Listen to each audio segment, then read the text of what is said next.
Hello, അപ്പോൾ ഒരു കുഞ്ഞ് അൺബോക്സിങ് വീഡിയോ ആയിട്ടാണ് ഞാൻ വന്നിട്ടുള്ളത്. അപ്പോൾ ഡയറ്റൊക്കെ ചെയ്യുന്നവർക്ക് അത്യാവശ്യമായിട്ടുള്ള 2 സാധനങ്ങളാണ് കേട്ടോ. പക്ഷേ ഒന്ന് ഞാൻ വാങ്ങിച്ചത് ഈ ഒരു കൂൾ കോഫി ഉണ്ടാക്കുന്നത് കണ്ട് വാങ്ങിച്ചതാണ്. അപ്പോൾ എനിക്ക് ബട്ടർ കോഫി അതിലുണ്ടാക്കാമല്ലോ എന്നുള്ള പേരിലാണ് വാങ്ങിച്ചെങ്കിലും ഞാൻ ഈ സാധനത്തിൽ കൂൾ കോഫി ഇപ്പോൾ ഉണ്ടാക്കി നോക്കിയിട്ടുള്ളൂ. കാരണം കൂൾ കോഫി എനിക്ക് അത്രയ്ക്ക് ഇഷ്ടമാണ്. നമ്മൾ ആ കാപ്പി പൊടി ആയിട്ടുള്ള ആ സാധനം എന്തെങ്കിലും അടിപൊളിയായിട്ട് കിട്ടും കേട്ടോ. നല്ല ക്വാളിറ്റിയാണ്. ആ കാണുന്നത് ഗ്ലാസ് ആണ് കേട്ടോ. നല്ല അടിപൊളി സാധനമാണ്. ഞാൻ ഒരു വട്ടം ബട്ടർ കോഫിയും 2 വട്ടം കൂൾ കോഫി ഉണ്ടാക്കി കുടിച്ചു.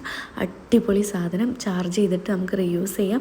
അതിൻ്റെ താഴെയുള്ള ബട്ടൺ നിൽക്കിയാൽ മതി കേട്ടോ. പിന്നെ അടുത്തതെന്ന് പറയുന്നത് മുട്ട പുഴുങ്ങാനുള്ള സാധനമാണ്. കാരണം ഞാൻ ഓംലേറ്റ് അടിച്ച് കഴിക്കുന്നതിലേറെ കഴിക്കാറ് പുഴുങ്ങിയിട്ടാണ്. അപ്പോൾ എനിക്ക് തോന്നി ഈ സാധനം എനിക്ക് അത്യാവശ്യമാണെന്ന്. അപ്പോൾ ഞാനിപ്പോൾ പുഴുങ്ങി നോക്കിയിട്ട് അത് കിട്ടിയിട്ട് എൻ്റെ കയ്യിൽ കിട്ടിയിട്ട് ഇപ്പോൾ 1 വീക്കായി. ഇപ്പോഴാണ് വീഡിയോ ഇടാൻ പറ്റുന്നത്. അപ്പോൾ ഇതിൽ 7 ഹോൾസ് ഉണ്ട്. ഞാനൊരു 3 പുഴുങ്ങിയിട്ടുണ്ട്. അടിപൊളിയായിട്ട് കിട്ടും. അപ്പോൾ അടുത്ത വീഡിയോ ആയിട്ട് വരാം. Bye bye.